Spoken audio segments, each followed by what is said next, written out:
Recording, yeah, it is started now. Yes, so this is example number 1.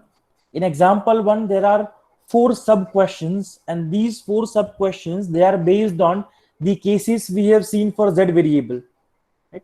x variable को जब हम लोग z में कन्वर्ट करेंगे, राइट, तो किस केस को यूज करके हमें सिंप्लीफाई करना है, राइट, वो केसेस जो है वो हम इस एग्जांपल में यूज करेंगे। ये फर्स्ट एग्जांपल इसलिए यहाँ पर रखा है कि आपका ये एग्जांपल खत्म होगा तब आपको चारों केसेस जो हैं वो एक बार आपको पता चलेगा कैसे यूज करने हैं, राइट। इस एग्जांपल में हमको कहीं पर भी x वेरिएबल को z में कन्वर्ट नहीं करना, वो हम नेक्स्ट एग्जांपल से करेंगे। इस एग्जांपल में सिर्फ केसेस कैसे यूज करने हैं that will see. So this is first example. Let's see what is it. So it says that what is the probability that a standard normal variate z will be, first one greater than 1.09, second less than or equal to minus 1.65, third lying between minus 1 and 1.96, and fourth lying between 1.25 and 2.75, right? तो सबसे पहले तो यहाँ पर directly हमको z variable दिया हुआ है, राइट, तो हमें कोई ट्रांसफॉर्म करने की जरूरत नहीं है। अब इसमें जो भी इंटरवल हमको दिए हैं उस इंटरवल को देख के हम डिसाइड करेंगे कि इसको कैसे कन्वर्ट करें with lower bound 0, right. Let's start with question 1।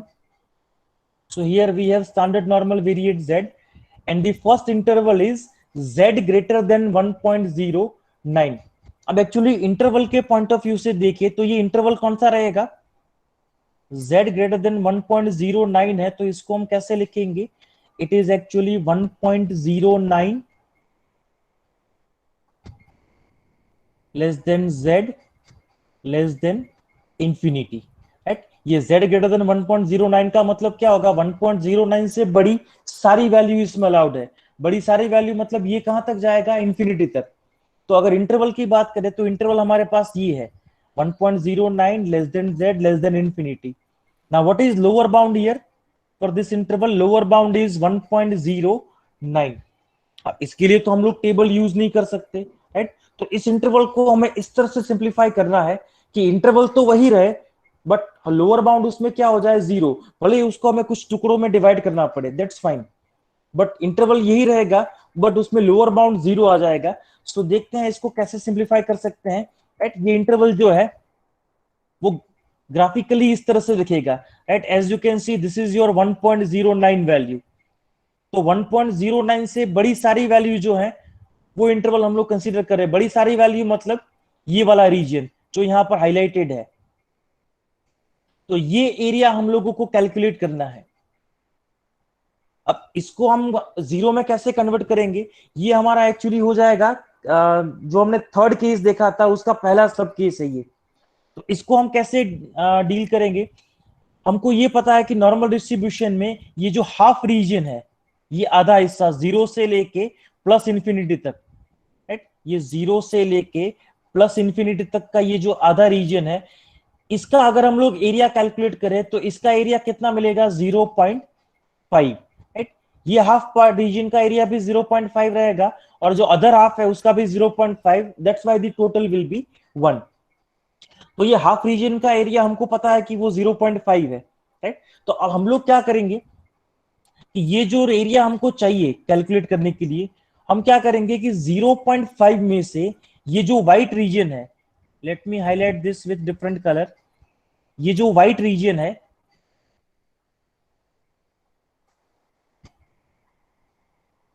ये व्हाइट रीजन को हम लोग 0.5 में से माइनस कर देंगे, राइट। तो अगर मैं 0.5 में से अगर मैं इस व्हाइट रीजन को माइनस कर दूं तो अल्टीमेटली बाकी क्या बचेगा, वही रीजन जो हमको चाहिए 1.09 टू इंफिनिटी, राइट। तो ये करने से हमको फायदा क्या होगा, अगर मैं इसको इस तरह से लिखता हूं 0.5 minus the area of white region. अब व्हाइट रीजन के लिए अगर मैं इंटरवल देखूं तो इंटरवल क्या है, व्हाइट रीजन मेरा 0 से स्टार्ट होगा और वो कहां तक जाएगा, 1.09 तक। तो उसके लिए अगर मैं इंटरवल लिखूं तो इंटरवल मेरा क्या रहेगा, P of 0 less than z less then 1.09। अब ये मेरा 0.5 है मतलब कि पूरे हाफ रीजन का एरिया, और ये है P of 0 to 1.09, मतलब कि वो जो व्हाइट रीजन है उसका एरिया। तो इन दोनों के सब्सट्रैक्शन से अल्टीमेटली मुझे एरिया तो कौन सा मिल रहा है, यही वाला 1.09 से इन्फिनिटी तक। बट फायदा क्या हुआ इस तरह से कन्वर्ट करने से, कि यहां पर जो दूसरा इंटरवल मुझे मिला इसमें मेरा लोअर बाउंड क्या है, 0। Now because my lower bound is 0, now I can use the table to calculate this value. At इसके लिए अगर मुझे इंटीग्रेशन करना पड़ा तो मेरा इंटीग्रेशन क्या होगा, इंटीग्रेशन 0 टू 1.09। तो अब ये इंटीग्रेशन मुझे करने की जरूरत नहीं है, इस इंटीग्रेशन की डायरेक्ट वैल्यू मुझे कहां से मिलेगी, फ्रॉम दी टेबल। तो हर एक एग्जांपल में हमको यही अप्रोच करना है। सबसे पहले हमको एक्स वेरिएबल में एग्जांपल दिया जाएगा, उसको हम जेड वेरिएबल में कन्वर्ट करेंगे, फिर देखेंगे कि हमारा लोअर बाउंड 0 है कि नहीं। अगर वो 0 नहीं है तो उसको इस तरह से कन्वर्ट करो कि हमको लोअर बाउंड 0 मिल जाए, so that we can use the table here.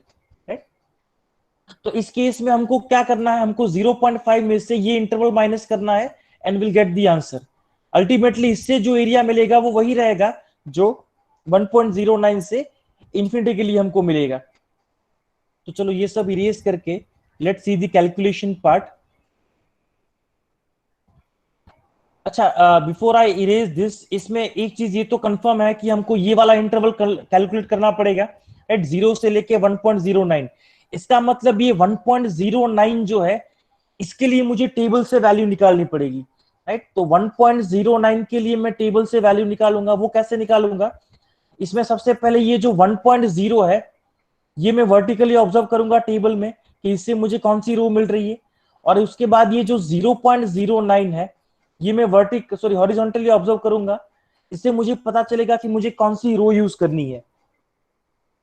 तो 1.09 के लिए कोई मुझे टेबल देख के बताएगा कि कौन सी वैल्यू मिल रही है, फिर अभी हम लोग सॉल्यूशन में वेरीफाई करेंगे कि वो वैल्यू करेक्ट है कि नहीं। आप सब लोगों के पास टेबल है आइदर इन सॉफ्ट कॉपी और हार्ड कॉपी, तो मुझे देख के बताओ कि 1.09 के लिए टेबल में कौन सी वैल्यू है इंटीग्रेशन की या एरिया की। Okay, many students have posted the value and all of them have posted 0.3621, right? तो सब लोगों को टेबल में 0.3621 मिल रहा है। चलो देखते हैं इसका आंसर 0.3621 है कि नहीं।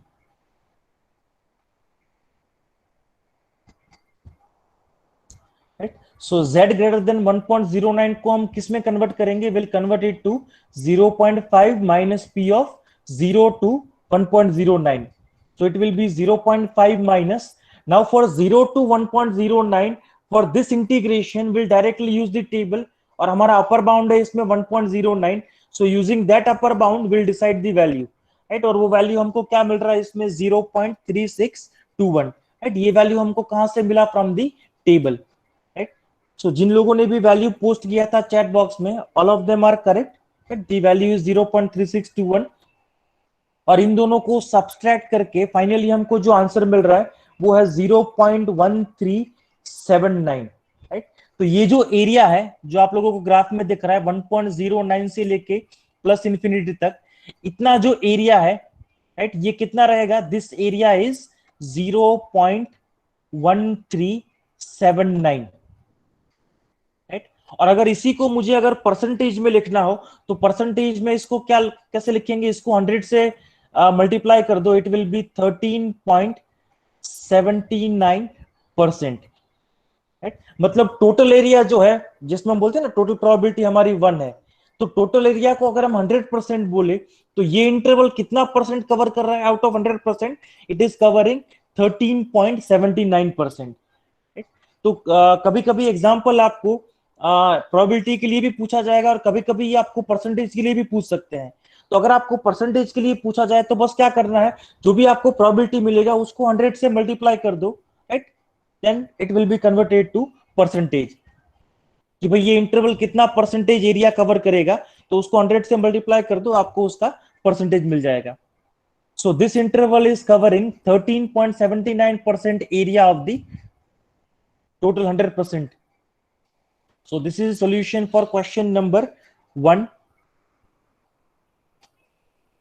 Now let's see second interval, second example. Okay, and one more thing, after the first question, अगर मान लो आप लोगों को ये लगता है कि भाई ये केसेस कैसे यूज करना है, it is clear to us, right, तो आप लोग साथ में भी ये क्वेश्चन सॉल्व कर सकते हैं, no need to wait for me, and use pen and paper, और आप लोग खुद से भी ट्राई कर सकते हैं। बट जो भी आपको आंसर मिले that you can post here in chat box, right. तो फिर जो भी आपका ऑन स्क्रीन आंसर होगा फिर आप लोग उससे वेरीफाई कर सकते हैं, और इससे आपका थोड़ा कॉन्फिडेंस भी बिल्ड होगा that the cases are clear to me. तो सेकंड एग्जांपल जो है इसका सेकंड सब क्वेश्चन, उसमें अगर आपको लगे कि आप लोग क्लियर है इसमें क्या करना है तो आप लोग स्टार्ट कर सकते हैं, no need to wait for me. So what is second question here? Second question is like this, less than और इक्वल टू -1.65। इसको अगर हम ग्राफिकली देखें तो लेस देन इक्वल टू -1.65 क्या हो जाएगा, इस तरह से।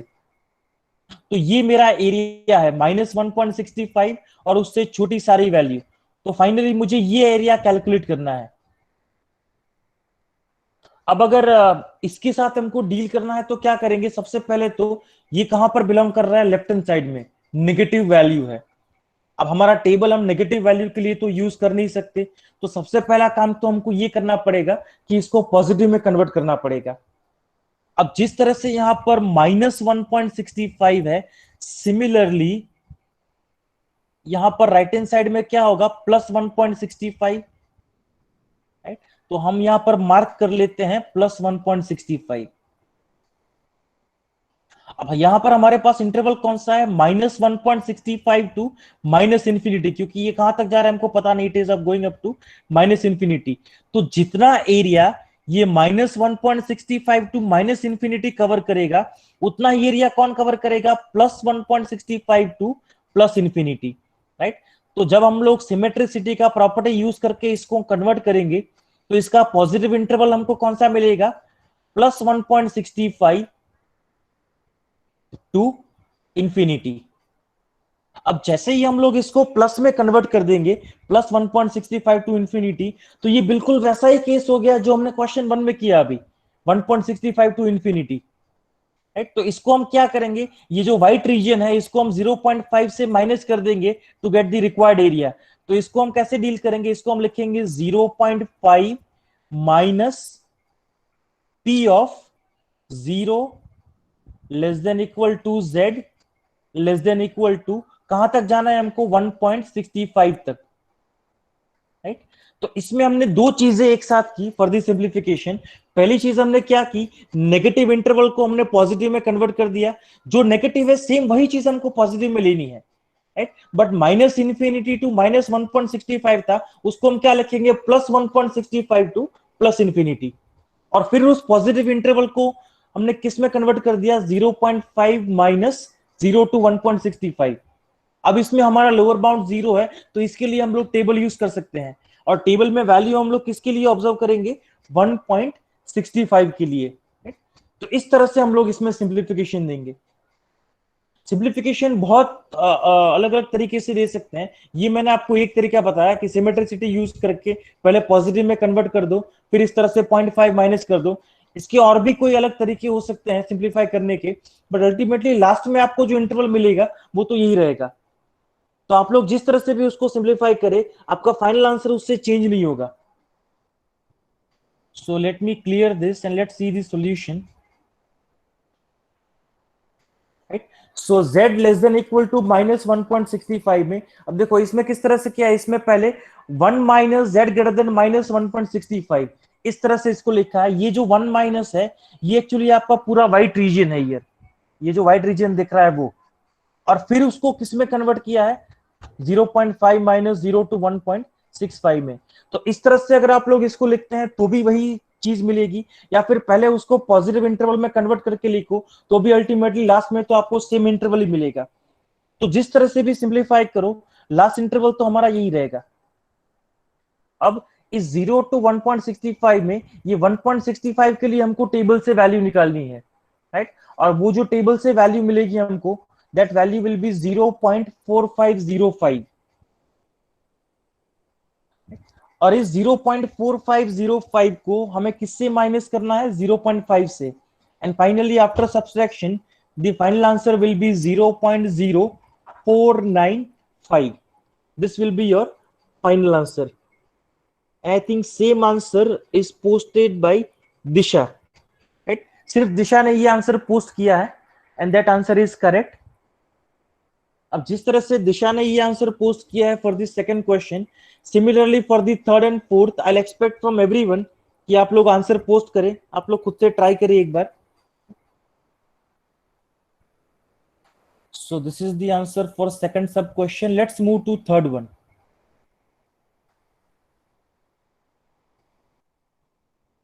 This is the third question. It is the interval -1 to 1.96, right? तो इसमें कुछ हिस्सा नेगेटिव साइड में है और कुछ हिस्सा जो है वो पॉजिटिव साइड में है। तो इसको कैसे डील करेंगे, इसका भी केस हम लोग डिस्कस कर चुके हैं in the previous session, right? But still इसके लिए मैं आप लोगों को 2 मिनट का टाइम देता हूं। आप लोग एक बार सोचिए कि इस इंटरवल को आप कैसे डिवाइड करेंगे, कौन से इसके टुकड़े करेंगे जिससे आपको लोअर बाउंड 0 मिले, और कैसे इसमें टेबल यूज होगा, right? So try to simplify, table use करो और देखो कि आंसर क्या मिल रहा है। Whatever answer you get, you comment here in chat box. I request all of you to try, सब लोग ट्राई करेंगे पेन और पेपर लेके, और जितने भी लोग सेशन में प्रेजेंट है आई वुड एक्सपेक्ट सब कि सब लोग आंसर यहां पर पोस्ट करें, सबका आंसर इसमें होना चाहिए, so that I can know that you are clear with this.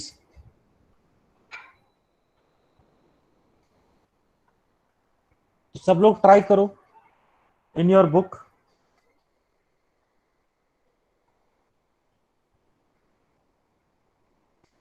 Okay, Milani, Parthiv and Disha, they have already posted their answers, and I am expecting same thing from all of you.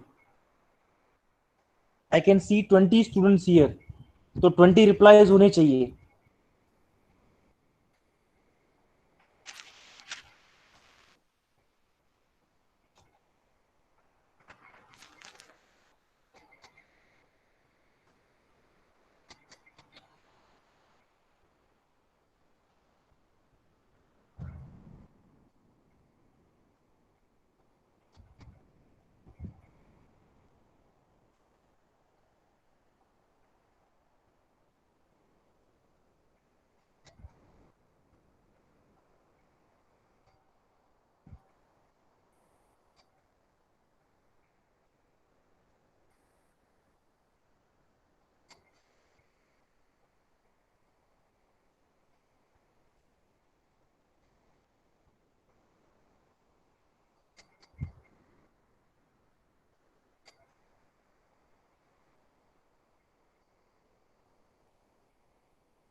Yes, many students have posted answers here, and most of them have posted same answer. Let's see whether the answer is correct or not.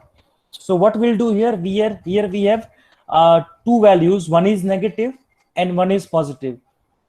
तो जब भी ऐसा कोई interval हो जिसमें एक negative value है और एक पॉजिटिव, तो हम लोग क्या करेंगे, उस इंटरवल को दो हिस्सों में डिवाइड कर देंगे। और कहां से डिवाइड करेंगे, फ्रॉम द सेंटर पॉइंट 0। तो इसके दो हिस्से कैसे करेंगे, एक होगा -1 से 0 और दूसरा होगा 0 से 1.96। अब 0 से 1.96 में तो लोअर बाउंड 0 है, तो उसके लिए तो टेबल अप्लाई हो जाएगा, उसके लिए फिर कोई चेंज नहीं करना है। अब बचा -1 to 0, तो -1 to 0 तो नेगेटिव इंटरवल है, उसके लिए टेबल अप्लाई नहीं होगा, तो उसको पहले पॉजिटिव में कन्वर्ट करना पड़ेगा। तो जितना एरिया -1 to 0 कवर करेगा, उतना ही कौन कवर करेगा, 0 to 1। तो उस नेगेटिव को पॉजिटिव में कन्वर्ट कर दो, तो यहाँ पर दो इंटरवल मिलेंगे, फिर दोनों के लिए हम लोग टेबल से वैल्यू निकाल के दोनों को क्या कर देंगे, ऐड कर देंगे. सो let's see what is the answer here. So -1 less than z less than 1.96, it will be divided like this: -1 to 0 and 0 to 1.96. Then we'll convert the negative interval into positive. So it will turn out to be p of 0 to 1 and p of 0 to 1.96. Now for p of 0 to 1 वो value कैसे मिलेगा, आपको z equal to 1 देखना है table में. And when you see z equal to 1, actually आपको ये देखना है z इक्वल टू 1.00. तो सबसे पहले 1.0 आप देखो टेबल में कहां पर है, और 0.00 मतलब वो पहला ही कॉलम होगा, राइट. उसके हिसाब से आपका कॉलम मिल जाएगा. सो फॉर z.100 के लिए आप लोग वैल्यू देखो, वो आपको मिलेगा 0.3413, and for 1.96 your value will be 0.4750, and finally the total will be 0.8163. तो ये जो प्रोबेबिलिटी है -1 to 1.96 में, ये कितनी हो जाएगी, 0.8163. या फिर अगर उसको परसेंटेज में बोले तो ये कितना परसेंट एरिया कवर करेगा 100% का, 81.63%.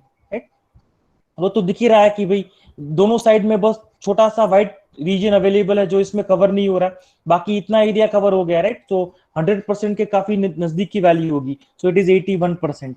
काफी सारा एरिया कवर हो रहा है इस इंटरवल से. Now next the last question, fourth one. इसमें इंटरवल है 1.25 to 2.75, right. Both the values are positive, right. तो जब भी दोनों वैल्यू पॉजिटिव है तो इसमें हम कैसे डील करेंगे, इसको हम क्या कर देंगे, 0 से लेके 2.75 जो इंटरवल है उसमें से हम 0 से लेके 1.25 इंटरवल को माइनस कर देंगे, राइट. तो उससे क्या होगा कि 1.25 और 2.75 उसके बीच के जो एरिया है वो हमको मिल जाएगा. और ये दो इंटरवल, उसमें लोअर बाउंड 0 भी है तो हम लोग टेबल भी यूज कर पाएंगे. सो इसमें हम लोग इस तरह से कन्वर्ट करेंगे, 0 to 2.75 माइनस 0 to 1.25. अब 2.75 के लिए टेबल से वैल्यू हमको मिलेगा 0.4970, and for 1.25 the value is 0.3944, and after subtraction the final answer is 0.1026.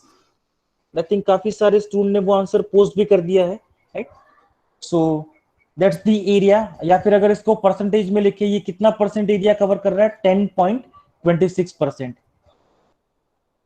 So this is the solution of example number 1, right. तो जितने भी केसेस हैं वो हमको इस तरह से यूज करने हैं, राइट. तो ये पहला एग्जांपल इसलिए आपको यहाँ पर रखा था मैंने, ताकि थोड़ा वार्म अप प्रैक्टिस हो जाए कि भाई इंटरवल को कैसे कन्वर्ट करना है जिसमें लोअर बाउंड 0 हो. अब के बाकी के जो एग्जांपल्स होंगे उसमें क्या होगा कि हमको x वेरिएबल में डेटा दिया जाएगा, तो पहले हम उसको z वेरिएबल में कन्वर्ट करेंगे, फिर जो भी z का इंटरवल रहेगा उसमें रिस्पेक्टिव केस यूज करके उसको लोअर बाउंड 0 में कन्वर्ट करेंगे, फिर टेबल यूज करेंगे and will get the answer. तो नॉर्मल डिस्ट्रीब्यूशन में कोई भी एग्जांपल ऐसा नहीं होगा जो डिफिकल्ट लगे, क्योंकि कैलकुलेशन के नाम पे कुछ नहीं है, बस यही है कि आपको इंटरवल्स को कन्वर्ट करना है, बस और कुछ नहीं. फिर इंटीग्रेशन जो है वो तो डायरेक्टली हमको कहां से मिल जाएगा, टेबल से. इसीलिए नॉर्मल डिस्ट्रीब्यूशन में टेबल का जो रोल है वो काफी इंपॉर्टेंट हो जाता है. अगर आपके पास टेबल नहीं है तो आपको फिर क्या करना पड़ेगा, इंटीग्रेशन. तो या तो इंटीग्रेशन करो या तो टेबल यूज करो, बस यही दो चॉइस है हमारे पास. तो ऑब्वियसली टेबल यूज करना ज्यादा बेटर ऑप्शन है, राइट. क्विकली हमारा काम हो जाता है उससे, और एग्जाम में भी आपको ये टेबल जो है वो प्रोवाइड किया जाएगा in the question paper. So let's go to example number 2 now. और एग्जाम्पल 2 में भी अगर आपको लगे कि आप लोग क्लियर है with the instruction, right, you can start and you can post your answer here. So this is example number 2. If x is a normal variate with a mean 30 and standard deviation 5, then find the probability for two intervals. First one is 26 to 40 and second one is x greater than or equal to 45. अब greater than or equal to का मतलब है 45 to infinity. Greater than होता है तो infinity तक जाएगा, less than होता तो माइनस इन्फिनिटी तक जाता. तो यहाँ पर इंटरवल क्या है दोनों, 26 to 40 and 45 to infinity. So here the first thing which we'll do is, first we'll convert this data to z variable, and then we'll use the various cases, and then we'll go with table. Right? अब normal distribution को describe करने के लिए दो parameters हैं जो किसी भी क्वेश्चन में हमारे पास होने चाहिए. एक है उसका मीन वैल्यू और दूसरा है स्टैंडर्ड डेविएशन. वो दोनों डेटा यहाँ पर क्वेश्चन में अवेलेबल हैं. Right? So what data we have mean mu equal to 30 and standard deviation equal to 5 for x variable. हमको तो क्या करना है, इसको z वेरिएबल में कन्वर्ट करना है. तो वो ट्रांसफॉर्मेशन का फॉर्मूला क्या था, z is equal to x minus mu upon sigma. Mu और सिग्मा तो दोनों हमारे पास है. तो हम लोग क्या करेंगे, पहले सब क्वेश्चन के लिए ये जो इंटरवल के दोनों लोअर और अपर बाउंड है 26 एंड 40, उनको हम z में कन्वर्ट करेंगे with the formula z equal to x minus mu divided by sigma. अब वो कन्वर्ट कैसे करेंगे, फॉर एग्जांपल अगर मुझे 26 को कन्वर्ट करना है, so I will do it like this. It will be 26 minus mu, what is my mu value, it is 30 divided by what is sigma, it is 5. तो इसका जो भी वैल्यू मिलेगा that will be my z value. तो उसको हम क्या बोलेंगे, first z value, that is z1. Right? तो x1 इक्वल टू 26 के लिए जो भी कन्वर्टेड वैल्यू मिलेगा that will B z1. Similarly same process हम किसके लिए रिपीट करेंगे, 40 के लिए, और उसके लिए जो वैल्यू मिलेगा that will be your z2 value. और फिर वो z1 z2 से जो इंटरवल बनेगा उसको हम फिर सिंप्लीफाई करेंगे टेबल यूज करने के लिए. So let's see the solution. First for x equal to 26, इसको अगर हम कन्वर्ट करें z में, it will be x minus mu upon sigma. So after the simplification the value is minus 0.8. तो अगर x इक्वल टू 26 को हम z में कन्वर्ट करते हैं तो z का वैल्यू क्या निकल के आ रहा है, minus 0.8. Similarly for the upper bound 40, अगर हम 40 को कन्वर्ट करें z में with the help of formula x minus mu upon sigma, तो उसमें z का वैल्यू हमको क्या मिल रहा है, z इक्वल टू +2. तो ओरिजिनली जो इंटरवल था हमारा x का, वो z के इंटरवल में कैसे कन्वर्ट हो गया, it will be from -0.8 to +2. अब यहां पर एक z का वैल्यू नेगेटिव है और एक z का वैल्यू पॉजिटिव. राइट? तो इसको हम कैसे डील करेंगे, जैसे अभी हमने एग्जांपल 1 में देखा, -0.20, ये एक उसका टुकड़ा बना दो और दूसरा उसका टुकड़ा ले लो 0 to +2. अब 0 to +2 के लिए तो डायरेक्टली टेबल अप्लाई हो जाएगा, और ये -0.820 जो है उसको पॉजिटिव इंटरवल में कन्वर्ट कर दो 0 to +0.8 में, and then you apply table for it. तो देखते हैं इसके लिए क्या वैल्यू मिलता है हमको. तो इसमें हम लोगों ने क्या किया, हम लोगों ने कन्वर्ट कर दिया इसको -0.820 प्लस 0 to 2. फिर नेगेटिव इंटरवल को हमने कन्वर्ट कर दिया पॉजिटिव में 0 to 0.8 प्लस 0 to 2. अब 0.8 के लिए टेबल से क्या वैल्यू मिलेगा इंटीग्रेशन का या फिर एरिया का, इट इज 0.2881, और z इक्वल टू 2 के लिए वैल्यू मिलेगा 0.4772. और इन दोनों को अगर हम ऐड कर दें then your answer will be 0.7653. या फिर परसेंटेज में इसको बोले इट विल बी 76.53%.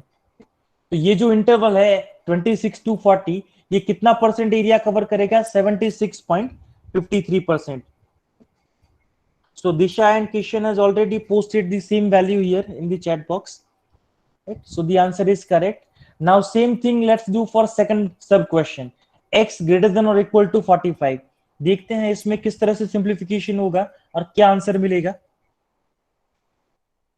तो फॉर x इक्वल टू 45, इसको अगर हम कन्वर्ट करें z में, तो इसके लिए z का वैल्यू मिलेगा 3.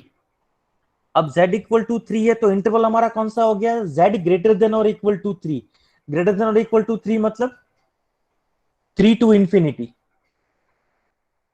So it will be like this, 3 to infinity. अब इसके लिए हम लोगों को क्या करना है, जैसे हम लोगों ने फर्स्ट एग्जांपल में किया था, 0.5 में से ये व्हाइट रीजन का एरिया माइनस कर दो. व्हाइट रीजन मतलब कौन सा है, 0 to 3. राइट? तो हमको बाकी का एरिया मिल जाएगा. सो z ग्रेटर देन और इक्वल टू 3 को हम इस तरह से सिंप्लीफाई करेंगे, 0.5 माइनस p ऑफ 0 to 3. और z इक्वल टू 3 के लिए अगर आप टेबल से वैल्यू निकालो तो z इक्वल टू 3 के लिए टेबल का वैल्यू हो जाएगा 0.4987, right, and after the subtraction the final answer is 0.0013, right. So काफी छोटी प्रोबेबिलिटी है z greater than equal to 3 के लिए। और अगर इसको परसेंटेज में भी कन्वर्ट करो तो इसके परसेंटेज क्या होंगे, 0.13, 0.13%। So it's a very, it's covering very small area. वो डायग्राम में भले ही आपको थोड़ा बड़ा एरिया दिख रहा हो, because diagram is just symbolic, वो सिर्फ ड्रॉ करने के लिए ड्रॉ किया है, क्योंकि इतना छोटा एरिया जो है वो डायग्राम में दिखा नहीं सकते, इट इज वेरी स्मॉल, इसलिए z इक्वल टू 3 थोड़ा आगे दिखा है। बट अगर एरिया वाइज देखो it is very very small area, 0.13%, right? So this is the answer of example number 2. Now let's move to example 3. Example 3 is like this. A manufacturer knows from his past experience that the resistance of resistors which he produces is normal with mean equal to 100 and standard deviation equal to 2, right? तो यहाँ पर actually क्या है कि कोई एक manufacturer है और वो क्या चीज बना रहा है, he is manufacturing resistors, right. अब ये तो हम सब लोगों ने थोड़ा बहुत फिजिक्स पढ़ा है तो हमको पता है कि रेजिस्टर्स जो है, राइट, उनका कुछ रेजिस्टेंस होता है। तो वो जो भी रेजिस्टर्स मैन्युफैक्चर कर रहा है उनका जो रेजिस्टेंस का जो डेटा है, it is following normal distribution, right. वो डेटा क्या फॉलो कर रहा है, नॉर्मल डिस्ट्रीब्यूशन को। अब उस डेटा का जो मीन वैल्यू है वो है 100 ओम्स और उसका जो स्टैंडर्ड डेविएशन है वो है 2, राइट। ये उसको पता है क्योंकि वो जितने मैन्युफैक्चर कर रहा है वो उसके लिए डेटा कैलकुलेट करता है, तो उसको पास्ट एक्सपीरियंस से पता है कि मीन और स्टैंडर्ड डेविएशन जो है वो यही रहेगा। अब क्वेश्चन ये है, राइट, यहाँ पर क्वेश्चन देखो, हमको प्रोबेबिलिटी के लिए हमको परसेंटेज में पूछा गया है, what percentage of resistors will have resistance between 98 to 102, right. तो यहाँ पर हमारा इंटरवल कौन सा हो गया, 98 टू 102।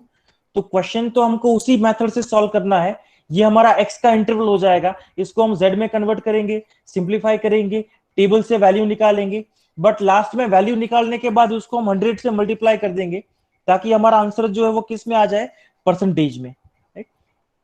बट ये मेथड तो हमको पता है, बट यहां पर मेरा क्वेश्चन ये है आप सब लोगों से, विदाउट कैलकुलेशन क्या हम इसका आंसर दे सकते हैं? मान लो अगर यही क्वेश्चन आप लोगों को एमसीक्यू में पूछा जाए, राइट, तो अगर एमसीक्यू में अगर आपको ये क्वेश्चन पूछा जाए तो बिना किसी कैलकुलेशन के क्या आप लोग इसका आंसर दे सकते हैं, जस्ट बाय लॉजिक या कोई फार्मूला या कोई प्रॉपर्टी से, राइट। बहुत सारे लोगों ने यहां पर आंसर्स पोस्ट कर दिए हैं इस क्वेश्चन के, and it looks that it's correct answer. But मेरा क्वेश्चन ये है कि बिना कैलकुलेशन के क्या ये आंसर देना पॉसिबल है? जितने लोगों ने यहाँ पर आंसर पोस्ट किया है, आप लोगों ने ये आंसर कैलकुलेशन करके पोस्ट किया या फिर बाय यूजिंग एनी प्रॉपर्टी?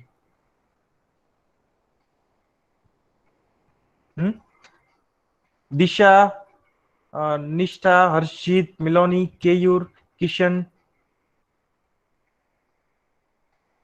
आप लोगों ने ये जो आंसर्स पोस्ट किए हैं ये कैलकुलेशन से पोस्ट किए हैं या फिर directly by using any property?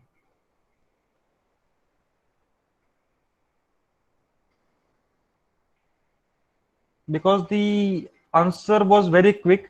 अभी तो हमने क्वेश्चन डिस्कस किया था और आप लोगों ने आंसर्स पोस्ट कर दिए, that's why I was thinking कि आप लोगों ने कैलकुलेशन किया है या फिर आपने कोई प्रॉपर्टी यूज किया है, बिकॉज इसमें प्रॉपर्टी यूज करना पॉसिबल है।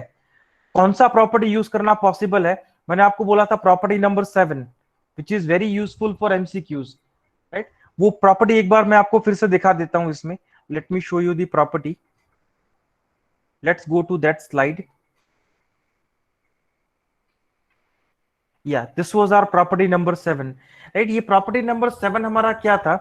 प्रॉपर्टी नंबर 7 में ये म्यू जो है that is our mean value, sigma is standard deviation, right. तो ये म्यू माइनस सिग्मा से म्यू प्लस सिग्मा जो इंटरवल है वो कितना परसेंट एरिया कवर करेगा? टोटल 100% का 68.27%। सिमिलरली म्यू माइनस 2 सिग्मा से म्यू प्लस 2 सिग्मा जो है वो कितना परसेंट एरिया कवर करेगा? 95.45%। And similarly mu minus 3 sigma से म्यू प्लस 3 सिग्मा जो है वो कितना परसेंट एरिया कवर करेगा, 99.74%, राइट। और ये जो डेटा है it is always true for any normal distribution. ऐसा नहीं है कि ये तीनों वैल्यूज मैंने जो आपको अभी प्रॉपर्टी में बताए वो किसी पर्टिकुलर डेटा के लिए, किसी एग्जांपल के लिए काम करेंगे। It is valid for every normal distribution. किसी भी नॉर्मल डिस्ट्रीब्यूशन के लिए ये परसेंटेज इतने ही रहेंगे, म्यू माइनस सिग्मा से म्यू प्लस सिग्मा इंटरवल के लिए, राइट। हाँ, म्यू और सिग्मा के वैल्यू चेंज हो सकते हैं depending on your data, but ये परसेंटेज कभी चेंज नहीं होंगे, राइट। अभी अगर हम हमारे एग्जाम्पल की बात करें, हमारे एग्जाम्पल में हमारा मीन वैल्यू क्या था, right. Mean value is what, 100, और उसमें हमारा स्टैंडर्ड डिविएशन क्या था, sigma. Standard deviation sigma is 2।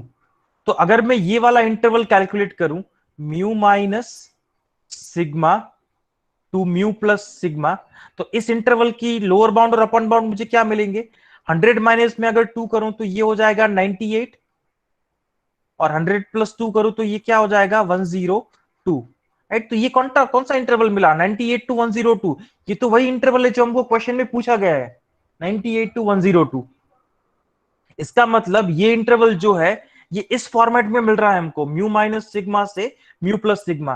तो इसका तो हमको ऑलरेडी एरिया पता है, इसका एरिया कितना हो जाएगा 68.27%।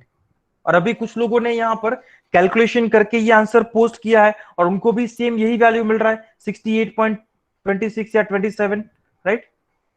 तो इस तरह का कोई क्वेश्चन है, जब भी आप लोग नॉर्मल डिस्ट्रीब्यूशन का कोई क्वेश्चन देखो और तो उसमें जो भी इंटरवल आपको दिया है, पहले उस इंटरवल को एक बार मीन और स्टैंडर्ड डेविएशन में कंपेयर करके देख लो कि इन तीनों में से कोई इंटरवल तो सेट नहीं हो रहे, mu minus sigma mu plus sigma, या फिर म्यू माइनस 2 सिग्मा से म्यू प्लस 2 सिग्मा, या म्यू माइनस 3 सिग्मा से म्यू प्लस 3 सिग्मा। क्योंकि इन तीनों में से अगर कोई इंटरवल सेट हो जाता है हमारे क्वेश्चन के साथ, तो फिर हमको कैलकुलेशन की जरूरत ही नहीं है, हमको डायरेक्टली आंसर मिल जाएगा with the help of property number 7। That's why इस तरह के एमसीक्यू आपको इस प्रॉपर्टी से पूछे जा सकते हैं, जिसमें आपको मीन और स्टैंडर्ड डिवीजन दिया जाएगा और आपको एक इंटरवल दिया जाएगा। अब अगर आपको ये प्रॉपर्टी नहीं पता है तो आप लोग क्या करोगे, आप लोग उसको जेड में कन्वर्ट करोगे, फिर उसको सिंप्लीफाई करोगे, फिर आप टेबल से वैल्यू निकालोगे, तब जाके आपको आंसर मिलेगा। बट अगर आपको ये प्रॉपर्टी पता है और अगर आपको पता है कि ये इंटरवल इन तीनों में से कोई एक है, तो फिर डायरेक्टली आपको आंसर ही देखना है कि भाई अगर पहला इंटरवल है तो 68%, दूसरा है तो 95%, तीसरा है तो 99%। तो सीधे आपको चार ऑप्शन में से एक ऑप्शन सिलेक्ट करना है, राइट। तो 10 या 15 सेकंड में आप इसका आंसर दे सकते हो अगर आपको ये प्रॉपर्टी पता है तो। सो ये प्रॉपर्टी हमको क्वेश्चन 3 में यूज करना है। वैसे यहां पर तो हम लोग सॉल्यूशन पॉइंट ऑफ व्यू से देख रहे हैं, तो इसको हम कैलकुलेशन करके भी देखेंगे, आंसर तो वही मिलेगा। बट याद रखना कि क्वेश्चन 3 जो है वो हम प्रॉपर्टी से भी कर सकते हैं। अगर सेम यही क्वेश्चन आपको एमसीक्यू में पूछा जाए, right, you can answer it by property also.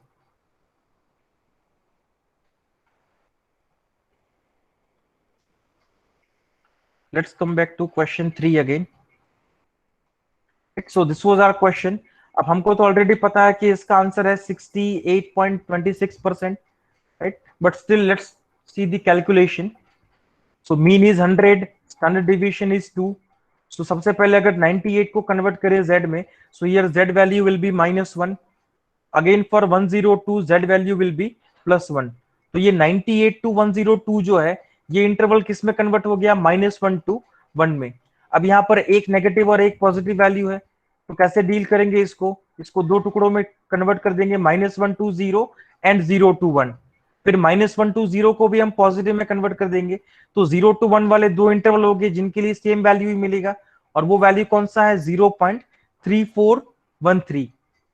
तो उन दोनों को ऐड करने से फाइनली आंसर क्या मिलेगा 0.6826। बट हमको तो आंसर इसका परसेंटेज में देना था, तो इसके परसेंटेज क्या हो जाएंगे 68.26%। तो इतने कैलकुलेशन करने के बाद हमको जो आंसर मिला, that same answer is already available from the property. तो अब जब कभी भी आप लोग नॉर्मल का एग्जांपल कर रहे हो, तो सबसे पहले आप अपने इंटरवल को ध्यान से ऑब्जर्व कर लो, मीन और स्टैंडर्ड डिविएशन से, कि कहीं वो तीनों में से तो कोई इंटरवल नहीं है यहाँ पर। अगर ऐसा है तो आपको आंसर उसका बाय डिफॉल्ट पहले से ही मिल जाएगा। अगर उन तीनों में से कोई इंटरवल नहीं होता then we need to go with calculation, तो फिर कैलकुलेशन करके उसका आंसर निकालना पड़ेगा, right. So this was question number 3. Now let's move to question number 4. Question number 4 is like this: the average seasonal rainfall in a place is 16 inch with a standard deviation of 4 inch.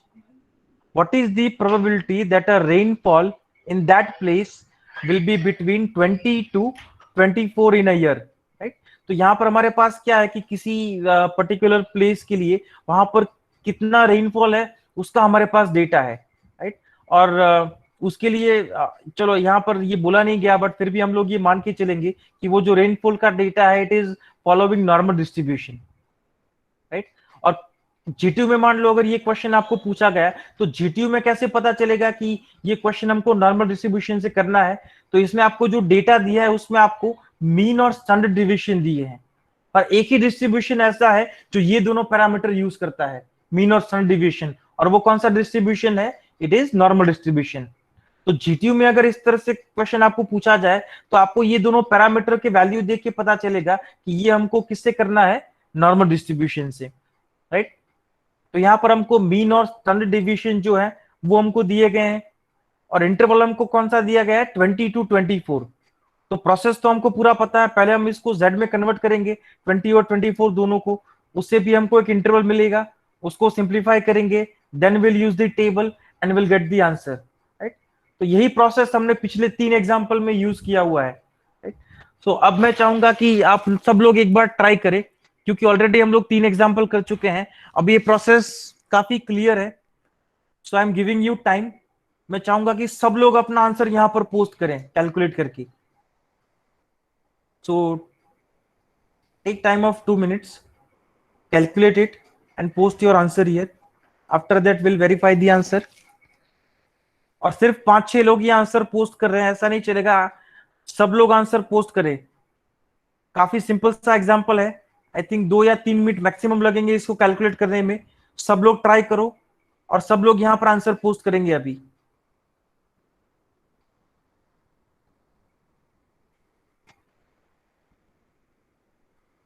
Okay, Disha, Melanie and Keyur, they've already posted the answer. Let's see what others are getting.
Okay, let's see the solution. काफी लोगों ने answer post कर दिया और जो लोग अभी calculation कर रहे हैं please verify your calculation.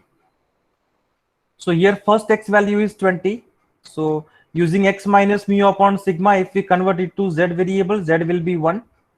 For x equal to 24, the z value is 2. So now for the z variable the interval is from 1 to 2. अब दोनों पॉजिटिव वैल्यू हैं तो दोनों पॉजिटिव के केस में हम उसको कैसे कन्वर्ट करेंगे, right. Will do it like this, दोनों पॉजिटिव के केस में will take p of 0 to 2 minus p of 0 to 1। अब z इक्वल टू 2 के लिए वैल्यू है from the table 0.4772 and for z equal to 1 the value is 0.3413 and finally after the subtraction the answer is 0.1359, right। तो जितने भी लोगों ने यहाँ पर आंसर पोस्ट किए हैं The answer is correct, right? It is 0.1359 या फिर परसेंटेज में it is 13.59%. Right? So this is example 4.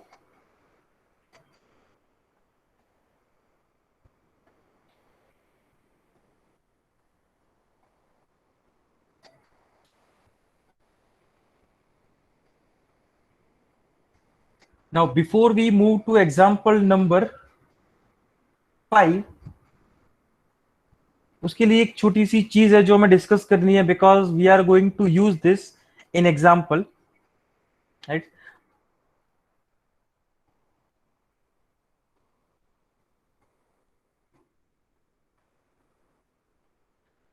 सो अब तक हमने जितने भी एग्जाम्पल देखे, 4 एग्जाम्पल, उसमें क्या था कि आपको एक इंटरवल दिया गया था, right? And you wanted to calculate the probability with the help of normal distribution या with the help of Z table, जो आपको प्रोबेबिलिटी या फिर एरिया कैलकुलेट करके देगा, राइट? तो ये तो काफी सिंपल था कि भाई हमको इंटरवल दिया है, हम लोगों ने प्रोबेबिलिटी निकाला। बट कभी कभी क्वेश्चन इस तरह से भी पूछा जा सकता है कि जिसमें आपको एरिया का वैल्यू या फिर प्रोबेबिलिटी का वैल्यू दिया जाए और आपको उसको यूज करके z और फिर z को यूज करके फिर x का वैल्यू निकालना है, राइट? तो ये पूरा रिवर्स प्रोसेस हो जाएगा। अब तक क्या था कि x का वैल्यू यूज करके हमको प्रोबेबिलिटी निकालना था, अब प्रोबेबिलिटी या फिर एरिया यूज करके हमको क्या निकालना है, x का वैल्यू, राइट?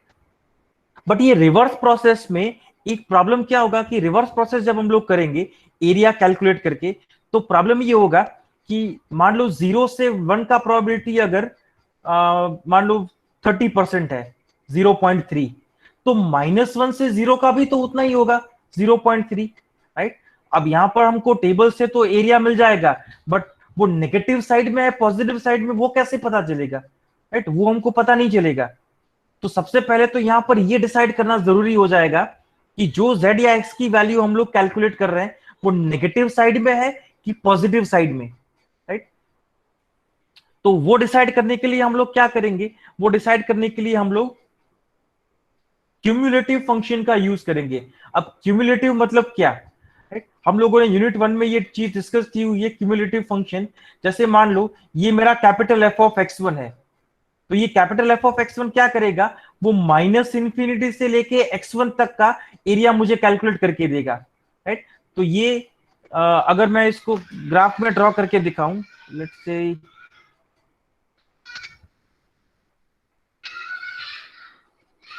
यहां पर अगर मेरा x1 का वैल्यू है, राइट? तो अगर मैं -इंफिनिटी से x1 तक का एरिया कैलकुलेट कर लूं, तो ये मेरा क्यूमुलेटिव हो जाएगा कहां तक, x1 तक। सिमिलरली मान लो मेरा x1 अगर यहां पर होता, चलो इसको मान लो x2 ही बोल देते हैं, एफ ऑफ x2, तो मुझे क्या करना पड़ेगा, मुझे -इंफिनिटी से लेके x2 तक इंटीग्रेशन करना पड़ता, राइट? तो क्यूमुलेटिव फंक्शन का लॉजिक ही ये है कि -इंफिनिटी से लेके जो भी इनपुट में यहां तक वैल्यू दिया जाए आपको, वहां तक आपको इंटीग्रेशन करना है, राइट? अब सवाल ये है कि ये क्यूमुलेटिव फंक्शन हमको कैसे हेल्प करेगा ये डिसाइड करने में कि z पॉजिटिव है कि नेगेटिव, राइट? अब उसमें क्या है कि क्यूमुलेटिव फंक्शन में हमको ये तो पता है कि ये आधा एरिया जो है ये कितना रहेगा, 0.5, और ये आधा जो है वो भी 0.5 है, दोनों का टोटल क्या हो जाता है, 1, राइट? बट क्यूमुलेटिव के केस में क्या होता है, क्यूमुलेटिव के केस में यहां लेफ्ट हैंड साइड से अगर हम स्टार्ट करें तो यहां एरिया क्या हो जाएगा उसका 0, फिर जैसे जैसे हम लोग आगे बढ़ते जाएंगे क्यूमुलेटिव में वो एरिया बढ़ता जाएगा, और एग्जैक्टली यहां पर सेंटर पार्ट में वो एरिया क्या हो जाएगा, 0.5, फिर आगे बढ़ते बढ़ते फिर 0.6, 0.7, और प्लस इंफिनिटी तक पहुंचते पहुंचते वो एरिया क्या हो जाएगा, 1, क्यूमुलेटिव के केस में। तो क्यूमुलेटिव केस में हमको ये पता है कि हमारा एरिया एग्जैक्टली 0.5 कहां पर होगा, सेंटर में। तो हम लोग क्या करेंगे कि मान लो हमको कोई पॉइंट दिया गया है x1, तो उसके लिए हम लोग क्यूमुलेटिव की वैल्यू निकाल लेंगे f ऑफ x1 की। अगर वो क्यूमुलेटिव की वैल्यू 0.5 से छोटी है तो वो कहां पर बिलोंग करेगा, नेगेटिव साइड में। वो जो पॉइंट है हमारा वो नेगेटिव साइड में बिलोंग करेगा। और अगर क्यूमुलेटिव की वैल्यू 0.5 से बड़ी है तो वो कहां पर बिलोंग करेगा, पॉजिटिव में, राइट। तो हमको क्या याद रखना है, पॉइंट नेगेटिव है या पॉजिटिव डिसाइड करने के लिए उसका क्यूमुलेटिव वैल्यू निकालो। अगर क्यूमुलेटिव वैल्यू 0.5 से छोटा है तो वो इस तरह से ये लेफ्ट हैंड साइड में बिलोंग करेगा, यहां पर नेगेटिव साइड में। और अगर क्यूमुलेटिव का वैल्यू 0.5 से बड़ा है तो वो कहां पर बिलोंग करेगा, यहां पर पॉजिटिव साइड में। तो क्यूमुलेटिव फंक्शन की वैल्यू 0.5 से छोटी है या बड़ी, इसको यूज करके हम नेगेटिव या पॉजिटिव वैल्यू डिसाइड करेंगे, राइट। तो ये एक चीज काफी इंपॉर्टेंट है जब इस तरह का क्वेश्चन पूछा जाएगा, राइट। तो ये एक चीज की हमें जरूरत थी before we start the example number 5। चलो ये डिस्कस करने के बाद finally now we are ready for next example. So let's see next example, example number 5। So example number 5 is like this. If x is a normal variable with mean equal to 120 and standard deviation equal to 10, then find value of c such that, अब यहां पर दो अलग अलग question है, दोनों में c हमको अलग अलग निकालना है, they are not connected questions. पहले क्वेश्चन में हमको ऐसा c निकालना है for which the probability of x greater than c equal to 0.02, और सेकंड क्वेश्चन में ऐसा c हमको कल निकालना है जिसमें the probability of x less than c equal to 0.05, right. तो हमको ये देखना है कि ऐसा कौन सा c का वैल्यू है कि जिसके लिए x ग्रेटर देन c की अगर हम प्रोबेबिलिटी निकाले तो वो हमको 0.02 मिलनी चाहिए, राइट। तो इसमें हमको पॉइंट फाइंड करना है, ना कि एरिया। वो एरिया तो ऑलरेडी हमको दिया है 0.02 एंड 0.05। अब यहां पर हमको वो पॉइंट चाहिए, तो यहां पर पूरा रिवर्स प्रोसेस है। So let's see how we can do this reverse process. तो डेटा हमारे पास क्या है, यहां पर mean equal to 120, standard deviation equal to 10, और z का फॉर्मूला तो हमको पता है x minus mu upon sigma. तो सबसे पहले हमको ये डेटा दिया गया है p of x greater than c equal to 0.02। अब क्यूमुलेटिव की वैल्यू क्या होगी, अगर मैं मान लो f ऑफ c लिखूं अपना, f ऑफ c, तो f ऑफ c का वैल्यू क्या होगा, it will be from integration minus infinity to c f of x dx।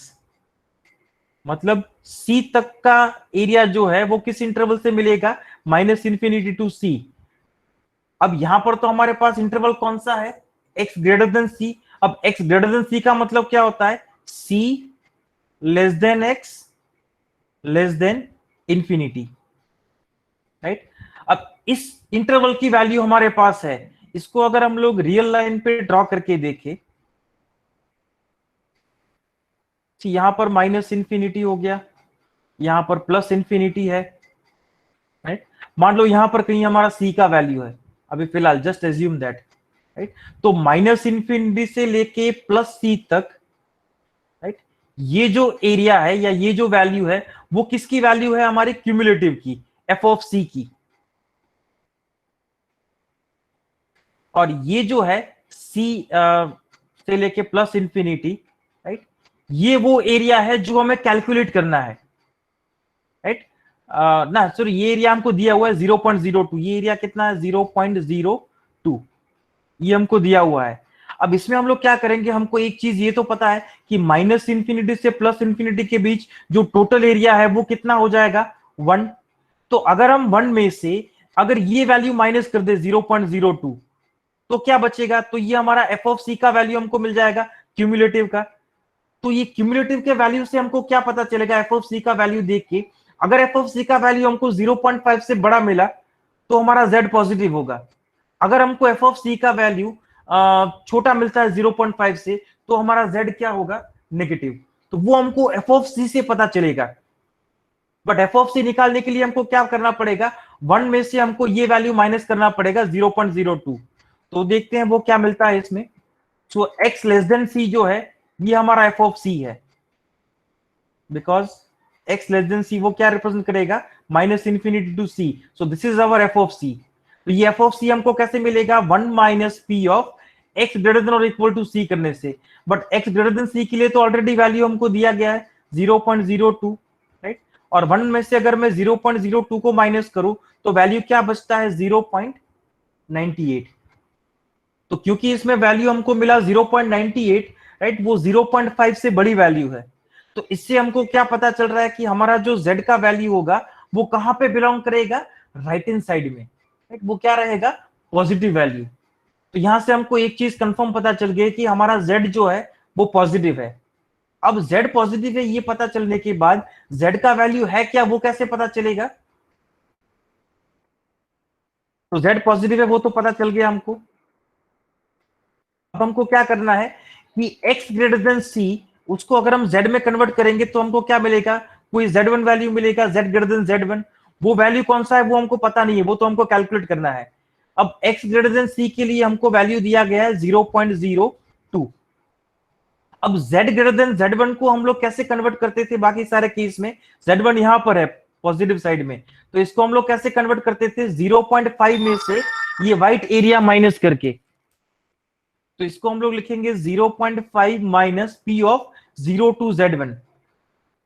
अब हम लोग क्या करेंगे, ये जो minus P of 0 to z1 है इसको ट्रांसफर कर दो लेफ्ट हैंड साइड में, तो ये पॉजिटिव हो गया 0 to z1। और ये 0.5 में से ये वैल्यू माइनस कर दो 0.02, तो उनका सिंप्लीफिकेशन हो जाएगा 0.48। इसका मतलब 0 to z1 इंटरवल के लिए हमको जो एरिया मिला वो कितना मिला, 0.48। अब यहां पर हमारे पास एरिया है और हमको क्या निकालना है, z1, बट उसके लिए भी फिर से हम लोग क्या यूज करेंगे, टेबल। अब तक हम लोग क्या करते थे कि z1 की वैल्यू या फिर z की जो भी वैल्यू है उसको यूज करके हम टेबल से एरिया निकालते थे। अब हमको उल्टा करना है, एरिया देख के हमको z का वैल्यू निकालना है। तो आप लोग क्या करो, आप लोग टेबल में ये ऑब्जर्व करो कि 0.48, एग्जैक्टली 0.48 जो है वो z की किस वैल्यू के लिए है। इसके बाद के दो डिजिट हमको दिए नहीं गए, तो बाय डिफॉल्ट आप लोग क्या कंसिडर कर लो इसमें, 0 0। सो 0.4800 जो वैल्यू है वो टेबल में किस z के लिए है, राइट। ये चीज आप लोग देखो, उसमें रो कौन सा है वो ऑब्जर्व करो, कॉलम कौन सा है वो ऑब्जर्व करो, और फिर रो और कॉलम मिला के देखो कि z का वैल्यू कौन सा बन रहा है। वैसे वो वैल्यू ऑलरेडी यहाँ पर ऑन स्क्रीन आपको दिया हुआ है, बट मैं चाहूंगा एक बार आप लोग भी वेरीफाई करके देखो कि आपको वही वैल्यू मिल रहा है कि नहीं, क्योंकि ये इसमें हम लोग उल्टा कर रहे हैं, हम लोग वैल्यू देख के z निकाल रहे हैं इस बार। तो 0.4800 को आप लोग टेबल में देखो, तो टेबल में आपको पता चलेगा कि वो किस z के लिए बन रहा है, वो बन रहा है 2.05 के लिए, राइट। तो z1 इक्वल टू 2.05 के लिए ये वैल्यू मिलेगी 0.4800, राइट। तो अभी हमको z का वैल्यू तो मिल गया, बट हमको आंसर तो किस में देना है, x वेरिएबल में।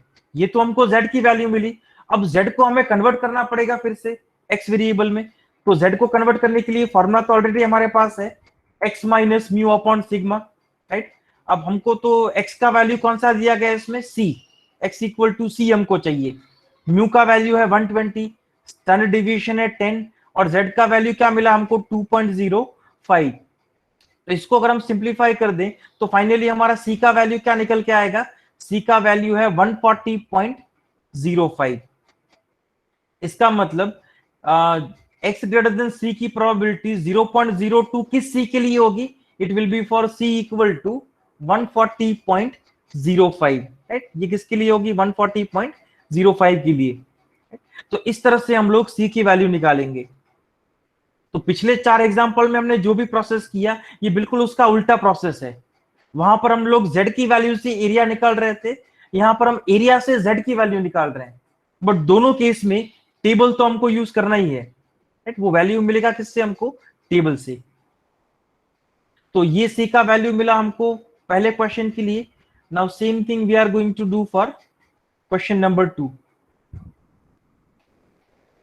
क्वेश्चन नंबर 2 में क्या है, वहां पर हमारा इंटरवल है p of x less than c। अब x लेस देन c है, इसका मतलब ये डायरेक्टली किसका वैल्यू हो गया, हमारा f ऑफ c का। तो इसमें हमको 1 माइनस या ऐसा कुछ भी करके इसको कन्वर्ट नहीं करना है, ये डायरेक्टली हमारा f ऑफ c का वैल्यू है, राइट। तो ये f ऑफ c का वैल्यू तो क्या दिया गया है हमको 0.05, और 0.05 तो ऑब्वियसली 0.5 से छोटी वैल्यू है, राइट। तो इसमें हमको क्या पता चल रहा है ये देख के कि भाई z का वैल्यू जो है वो क्या रहेगा, हमारा नेगेटिव रहेगा। तो z नेगेटिव है, चलो ये तो हमको पता चल गया। तो z जो है वो यहां पर कहीं बिलोंग करेगा नेगेटिव साइड में, -z1। तो इस केस में हम लोग इसको कैसे सॉल्व करेंगे, पहले ये जो minus infinity to minus Z1 जो इंटरवल है, इसको हम पॉजिटिव में कन्वर्ट कर देंगे Z1 टू इंफिनिटी में, और फिर Z1 टू इंफिनिटी कैसे कैलकुलेट करेंगे, 0.5 में से ये व्हाइट एरिया माइनस करके, मतलब कि P ऑफ 0 टू Z1, इस तरह से हम लोग इसको कन्वर्ट कर देंगे, और फिर 0 टू Z1 का जो भी एरिया हमको मिलेगा वो एरिया यूज करके फिर हम टेबल से Z1 की वैल्यू निकालेंगे। So let's see. So first x less than c is equal to p of z less than minus Z1, right. यहां पर कुछ अलग तरीके से सिंप्लीफिकेशन दिया गया है, राइट। ये अगर आपको समझ में नहीं आता, सिंपली ये डायग्राम देख के आप लोग इजीली समझ सकते हैं। ये जो नेगेटिव इंटरवल है minus infinity to minus Z1, इसको पहले आप लोग किस में कन्वर्ट कर दो, Z1 टू इंफिनिटी में, फिर Z1 टू इंफिनिटी को हम किस में कन्वर्ट करेंगे, 0.5 minus the white region, white region मतलब 0 to 0 less than Z less than Z1, right. तो फाइनली ये जो लास्ट में आपको यहां पर वैल्यू मिल रहा है 0.5 minus P of 0 less than Z less than Z1, वो इसी डायग्राम से मिलेगा। तो सिंप्लीफिकेशन चाहे आप किसी भी तरीके से दो, अल्टीमेटली लास्ट में आपको यही वैल्यू मिलेगा। तो अब इसमें क्या करेंगे, ये 0.05 को हम 0.5 से माइनस कर देंगे और इस इंटरवल को हम ट्रांसफर कर देंगे लेफ्ट हैंड साइड में। तो फाइनली इंटरवल के लिए हमको वैल्यू क्या मिली, एरिया की 0.4500। अब फाइनली हमको क्या करना है कि टेबल से हमको वैल्यू निकालना है z का। बट यहां पर एक चीज आपको बहुत ध्यान रखनी है, केयरफुल रहना है, बिकॉज 90% से ज्यादा स्टूडेंट ये सेम मिस्टेक रिपीट करते हैं इस तरह के क्वेश्चन में, राइट। सी या एक चीज आप लोग यहां पर मार्क कर लो, या फिर कहीं नोट करना है लिखना है तो लिख लो। यहां पर हमने नेगेटिव इंटरवल को पॉजिटिव में कन्वर्ट किया था, किस लिए, ताकि हम लोग टेबल यूज कर पाए। बट एक चीज याद रखना कि आपका z का वैल्यू नेगेटिव है, तो आपका जो आंसर आएगा वो किस में आएगा, नेगेटिव में आएगा, राइट। तो यहां पर आप लोग ये जो 0.45 के लिए आप लोग टेबल से जो वैल्यू निकालोगे वो आपको पॉजिटिव मिलेगी, क्योंकि टेबल हमारा किसके लिए, सारे पॉजिटिव वैल्यू के लिए। तो वो जो भी z का वैल्यू आपको मिलेगा पॉजिटिव में, आपको उसमें आगे एक नेगेटिव माइनस साइन लगा देना है, क्योंकि ओरिजिनली हमारा z का वैल्यू क्या है, नेगेटिव। ये तो हमने हमारे कन्वीनियंस के लिए उसको कन्वर्ट किया था पॉजिटिव में, ताकि हम लोग टेबल यूज कर पाए, राइट। तो अगर आप लोग ये नेगेटिव साइन यहां पर अगर लगाना भूल गए, राइट, तो आपका पूरा आंसर जो है वो गलत हो जाएगा, राइट। तो 0.45 के लिए अगर आप टेबल से वैल्यू निकालोगे तो वो वैल्यू मिलेगा आपको प्लस 1.64। बट क्योंकि ओरिजिनली हमारा z नेगेटिव है, तो z1 का वैल्यू हम लोग क्या लेंगे, माइनस 1.64, राइट। ये हमारा z का वैल्यू होगा। अब इस माइनस 1.64 को हम लोग कन्वर्ट करेंगे c का वैल्यू निकालने के लिए। So Z1 equal to c minus 120 divided by 10, z का वैल्यू है माइनस 1.64, राइट। तो इसको सिंप्लीफाई करके हमको c का वैल्यू क्या मिल जाएगा, 103.6, right. This is our c value. तो ये थोड़ा डिफरेंट और नए तरह का एग्जाम्पल था, राइट। इसमें किसी को कोई डाउट है तो मुझे बताओ। और खास ये जो मैंने ये नेगेटिव वाली चीज आपको बताई है, इसमें खास ध्यान रखना, राइट। 90% से ज्यादा स्टूडेंट इसमें मिस्टेक करते हैं, क्योंकि वो टेबल से सीधा प्लस वैल्यू निकाल के उसको कन्वर्ट कर देते हैं, बट ये भूल जाते हैं कि ओरिजिनली इसमें हमारा z नेगेटिव है, तो इसमें नेगेटिव साइन लेना पड़ेगा, राइट। वो हमने सिर्फ उसको कन्वर्ट किया था पॉजिटिव में, just for our convenience. So in this example किसी को कोई डाउट है? Okay, Hanil is saying please repeat the second one. Okay, Hanil, ये second question हम फिर से repeat करते हैं। See, इसमें हमको डेटा क्या दिया गया था, P of x less than c equal to 0.05। अब ये P of x less than c जो है, x less than c मतलब क्या होगा, it is interval minus infinity to c। अब ये माइनस इंफिनिटी टू c है, इसका मतलब यही हमारा क्यूमुलेटिव का वैल्यू है f of c का। तो f ऑफ c का वैल्यू हमारा क्या है, 0.05। अब 0.05 जो है वो 0.5 से छोटी वैल्यू है, राइट। तो ये देखकर हमको क्या पता चल रहा है कि हमारा जो z का वैल्यू है वो कहां पर बिलोंग करेगा, नेगेटिव साइड में। राइट। ये नेगेटिव या पॉजिटिव डिसाइड करने के लिए मैंने आपको पिछला स्लाइड दिखाया था कि एफ ऑफ सी का वैल्यू अगर 0.5 से बड़ा होता है तो जेड जो है वो राइट हैंड साइड में रहेगा, उसका वैल्यू पॉजिटिव होगा। और एफ ऑफ सी का वैल्यू अगर 0.5 से छोटा होता है तो जेड का वैल्यू नेगेटिव होगा। वो कहां पे बिलोंग करेगा? लेफ्ट हैंड साइड में। तो इससे हमको ये पता चल गया कि हमारा जेड जो है वो कहां पर है? नेगेटिव साइड में। इसका मतलब हमारा जेड यहां पर है। राइट, ये डायग्राम यहां पर इसीलिए दिया है, ये हमारा एक्चुअल वैल्यू है जो हमको चाहिए, -z1। हमारा वैल्यू एक्चुअली यहां पर है। अब क्योंकि हमारा टेबल जो है वो तो पूरा पॉजिटिव वैल्यू के लिए अवेलेबल है, 0 से लेके z1 तक, तो हम लोग क्या करेंगे, इस नेगेटिव इंटरवल को पॉजिटिव में कन्वर्ट कर देंगे ताकि हम लोग टेबल यूज कर पाए। क्योंकि -∞ से -z1 का जितना एरिया है उतना एरिया किसके लिए रहेगा? z1 से लेके +∞ तक। तो सबसे पहला काम हमने क्या किया कि ये -∞ टू z1 जो है उसको हमने किस में कन्वर्ट कर दिया? +z1 टू इंफिनिटी में। तो +z1 टू इंफिनिटी जो है वो रीजन यहां पर दिया हुआ है डायग्राम में, राइट। तो जितना एरिया ये +z1 टू इंफिनिटी का है उतना ही एरिया ये वाला है जो हमको एक्चुअल में दिया गया है 0.05। अब इसके लिए हम लोग क्या करेंगे, इसको, इसका इंटरवल है z1 टू इंफिनिटी। अब इसमें लोअर बाउंड 0 तो है नहीं, तो इसमें हम लोग टेबल तो यूज नहीं कर पाएंगे। तो इसको हम कैसे कन्वर्ट करेंगे? जैसे हमने बाकी सारे एग्जांपल में किया था कि ये पूरा आधा एरिया तो हमको पता है कि 0.5 है, तो ये 0.5 में से ये व्हाइट रीजन हम लोग माइनस कर देंगे ताकि हमको ये वाला एरिया मिल जाए। अब ये व्हाइट रीजन कौन से इंटरवल के लिए मिलेगा? 0 से लेके z1 तक। तो इस इंटरवल में हम लोग क्या करेंगे, इसको हम कन्वर्ट कर देंगे 0.5 minus 0 to z1, 0 less than z less than z1। तो ये 0.5 में से ये इंटरवल माइनस करने से हमको यही वाला एरिया वापस से मिलेगा। तो इस तरह से इसीलिए हमने इसको इस इंटरवल में कन्वर्ट किया है। यहां पर कुछ डिफरेंट सिंप्लीफिकेशन दिया गया है।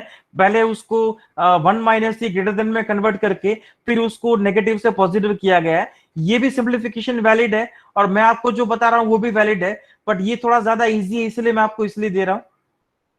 तो आपको दोनों तरह की सिंप्लीफिकेशन पता होना चाहिए, इस तरह से भी कर सकते हैं और ये दूसरा पार्ट जो है ये भी पॉसिबल है। बट दोनों में अल्टीमेटली आपको लास्ट में जो इंटरवल मिलेगा वो सेम ही मिलेगा। राइट, अब इस तरह से हमने इसको कन्वर्ट कर दिया। अब कन्वर्ट करने के बाद, राइट, ये इंटरवल जो है इसको आप लेफ्ट हैंड साइड में ट्रांसफर कर दो क्योंकि ये नेगेटिव है तो ये हो जाएगा पॉजिटिव। फिर ये 0.05 को 0.5 में से माइनस कर दो तो यहां पर बचेगा 0.45। अब हमको ये देखना है कि 0.45 जो है वो किस z के लिए वैल्यू होगी टेबल में। तो आपको देखना है टेबल में कि 0.45 कहां पर है। तो 0.45 जहां पर भी है देखो कि वो किस रो और किस कॉलम में है और उसके हिसाब से अपना z का वैल्यू डिसाइड करो। तो इसमें आपको जो z का वैल्यू मिलेगा 0.45 के लिए वो आपको मिलेगा 1.64। राइट, वो वैल्यू आपको पॉजिटिव मिलेगा। क्यों? क्योंकि हमारा टेबल पूरा पॉजिटिव वैल्यू के लिए ही है। बट एक्चुअली हम लोगों ने तो यहां पर क्या किया था, ये नेगेटिव वैल्यू को हमने पॉजिटिव में कन्वर्ट किया था ताकि हम लोग टेबल यूज कर पाए। एक्चुअली तो हमारा वैल्यू क्या था? -z1। तो ये जो आपको 1.64 जो मिला ना ये एक्चुअली z1 का वैल्यू है। हमारा एक्चुअल वैल्यू -z1 था इसलिए यहां पर माइनस साइन लेना जरूरी है। राइट, वरना तो आपका वैल्यू गलत हो जाएगा। हमारा एक्चुअल z जो है वो नेगेटिव था, हमारे कन्वीनियंस के लिए हमने उसको पॉजिटिव में कन्वर्ट किया था। तो हम लोग क्या करेंगे, जो भी z का वैल्यू मिलेगा टेबल से हम उसमें आगे एक माइनस साइन लगा देंगे। सो वो हमारा एक्चुअल z का वैल्यू होगा नेगेटिव। बस फिर हम x का वैल्यू निकालने के लिए क्या करेंगे, ये z1 का वैल्यू जो है वो z के फॉर्मूला में x minus mu upon sigma वाला जो फॉर्मूला है उसको यूज करके फिर हम c का वैल्यू निकाल लेंगे और c का वैल्यू हमको मिलेगा 103.6। सो इस तरह से हम लोग करेंगे सेकंड एग्जांपल में। अनिल, तुम्हारा डाउट इसमें क्लियर हो गया? Okay, so this is example number 5। Right, so almost जितने भी वैरायटी हो सकते हैं नॉर्मल एग्जांपल के वो इसमें कवर हो गए। सो आफ्टर दिस एक लास्ट एग्जांपल हम लोग करेंगे, then will go with practice session. So last example में मैं चाहूंगा कि आप सब लोग पेन और पेपर से ट्राई करें और आंसर यहां पर पोस्ट करें क्योंकि ऑलमोस्ट सब वैरायटी हम लोगों ने कवर कर लिया है। So this is example number 6. Assume that the mean height of Indian soldier is 68.22 and variance is 10.8. How many soldiers in a regiment of 1000 would you expect to be over 6 feet tall? Right, अब ये पूरा word question है, right. तो पहले तो इसको analyse करके पूरा समझ लेते हैं, फिर देखेंगे कि इसको कैसे सॉल्व करना है, राइट। अब यहां पर हमारे पास डेटा किस फॉर्म में है, एक तो हमको मीन दिया है और दूसरा दिया है वेरिएंस, और वेरिएंस का स्क्वायर रूट करने से क्या मिल जाता है हमको, स्टैंडर्ड डिविएशन। मतलब अल्टीमेटली हमको मीन और स्टैंडर्ड डिविएशन दिया हुआ है, तो इसको देख के हमको पता चलता है कि यहां पर हमको नॉर्मल डिस्ट्रीब्यूशन अप्लाई करना है, राइट। तो डेटा हमारे पास क्या है, mu equal to 68.22 inches, right. Variance sigma square है हमारे पास 10.8, तो इसका स्क्वायर रूट क्या हो जाएगा 3.29, राइट। तो स्टैंडर्ड डिविएशन हमारा है सिग्मा इक्वल टू 3.29, और हमारे पास सैंपल जो है वो 1000 सोल्जर्स का है। अब यहां पर क्वेश्चन जो है वो थोड़ा डिफरेंट है। अब तक क्या था कि हमको प्रोबेबिलिटी या परसेंटेज पूछे गए थे, अब यहां पर हमको नंबर ऑफ सोल्जर्स इस फॉर्म में आंसर देना है। हमको ये बताना है कि 1000 में से कितने सोल्जर्स ऐसे होंगे जो 6 फीट से ज्यादा टॉल हैं। अब यहां पर मीन और स्टैंडर्ड डिविएशन जो है वो इंच में है, और क्वेश्चन हमको फीट में पूछा गया है, तो सबसे पहले हमको क्या करना पड़ेगा, इसको हमें इंच में कन्वर्ट करना पड़ेगा। 6 फीट मतलब कितने इंचेस हो जाएंगे, 6 फीट मतलब it will B 72 inches, right. 1 foot मतलब कितना होता है 12, तो 6 फीट मतलब 72, मतलब हमको प्रोबेबिलिटी किसका निकालना है, हमको प्रोबेबिलिटी निकालना है P of x greater than 72 के लिए। मतलब 72 से बड़ी एक्स की जो वैल्यू है, मतलब 6 फीट से ज्यादा जो टॉल है उनकी प्रोबेबिलिटी निकालनी है। तो पहले हम लोग क्या करेंगे, ये 72 को हम जेड में कन्वर्ट कर देंगे, फिर जेड में कन्वर्ट करके उसको सिंप्लीफाई करेंगे, फिर हम लोग टेबल यूज करेंगे, और फाइनली हमको वो प्रोबेबिलिटी मिल जाएगा, जैसे हम लोगों ने बाकी सारे एग्जांपल में किया वैसे ही। फिर वो जो प्रोबेबिलिटी हमको मिलेगा वो हमको क्या बताएगा, प्रोबेबिलिटी कि इतना एरिया है 6 फीट से ज्यादा लोगों के लिए, इतना परसेंटेज है। अब उसमें से हम लोग नंबर ऑफ सोल्जर कैसे निकालेंगे, हम लोग क्या करेंगे कि वो जो प्रोबेबिलिटी है उसको हम 1000 से मल्टीप्लाई कर देंगे। तो जब भी आपको ऐसा कोई क्वेश्चन पूछा जाए जिसमें आपको ऐसे नंबर देना हो, ऐसा एक क्वेश्चन हम लोगों ने बाइनोमियल में भी देखा था, similar kind of question, right, जहां पर हमको क्या देना था, आई डोंट रिमेम्बर एग्जैक्टली, हाँ, नंबर ऑफ डेज हमको देने थे उसमें, ऐसा कुछ क्वेश्चन था बाइनोमियल में, ये उसी तरह का क्वेश्चन है। तो इसमें आपको करना कुछ नहीं है, जैसे यूजुअल वे में हम कैलकुलेट करते हैं वैसे ही कैलकुलेट करना है। लास्ट में आपको जो प्रोबेबिलिटी मिलेगा उसको हम, आपको जो सैंपल है 1000 का उससे मल्टीप्लाई कर देना है, जो भी सैंपल आपको दिया जाए। यहाँ पर 1000 है, अगर 100 का होता तो 100 से मल्टीप्लाई कर दो, 10,000 है तो 10,000 से मल्टीप्लाई कर दो, जितना भी सैंपल आपको दिया है उससे प्रोबेबिलिटी को मल्टीप्लाई कर दो, तो उससे आपको नंबर ऑफ सोल्जर्स मिल जाएंगे। ऐसे नंबर ऑफ सोल्जर्स जिनकी हाइट 6 फीट से ज्यादा है फ्रॉम 1000। एक्सपेक्टेड वैल्यू, ये उसकी एक्सपेक्टेड वैल्यू होगी कि इतने एक्सपेक्टेड है कि भाई 6 फीट से ज्यादा होंगे फ्रॉम 1000। चलो देखते हैं इसका आंसर क्या मिलेगा। प्रोसेस तो मैंने आपको बता दी है, अगर किसी लोगों ने ट्राई किया हो इसको तो आप लोग अपना आंसर पोस्ट कर सकते हैं यहाँ पर।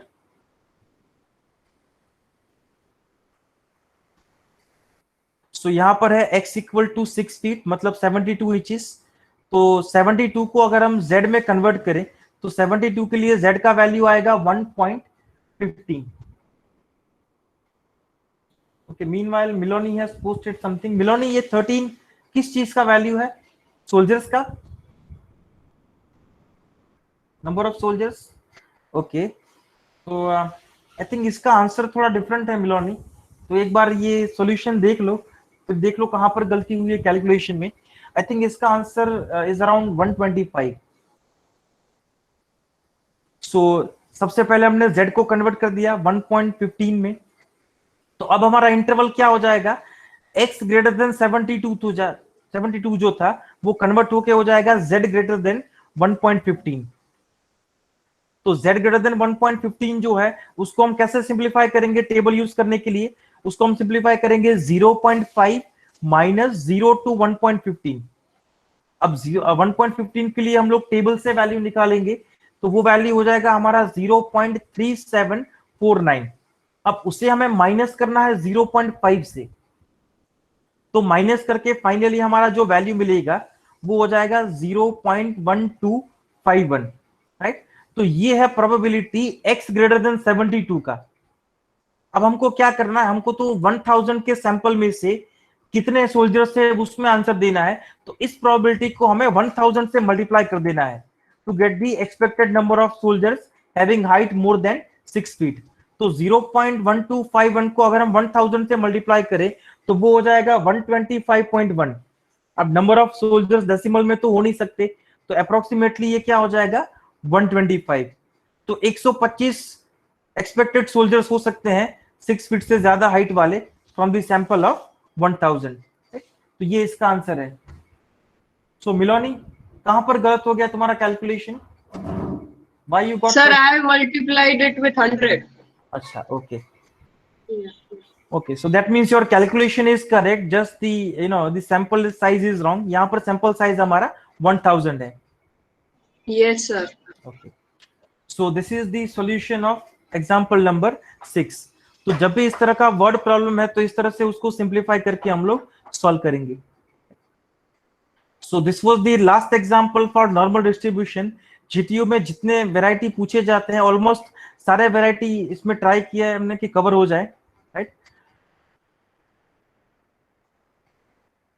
सो नॉर्मल डिस्ट्रीब्यूशन जो है वो यहाँ पर खत्म होता है। अब इसका प्रैक्टिस सेशन जो है that I share with you, right. वो प्रैक्टिस सेशन में आई थिंक 5 एग्जांपल है, और जिस तरह का आप लोगों का स्पीड है, जिस स्पीड से आप लोगों ने चैट बॉक्स में आंसर पोस्ट किए हैं with the help of table, तो आई थिंक उसमें से 3-4 एग्जांपल तो आई थिंक आप लोग before the finish of lab आप खत्म कर ही लोगे। So I am sharing that PDF with you on screen. तो आप लोग स्टार्ट करो ये क्वेश्चन सॉल्व करना, और इसके जो भी आंसर्स आपको मिले you comment in chat box so we can verify कि वो आंसर्स करेक्ट है कि नहीं। मीनवाइल सेम पीडीएफ में आप लोगों के व्हाट्सएप ग्रुप में भी शेयर कर दूंगा, so if it is not visible on your screen you can use that.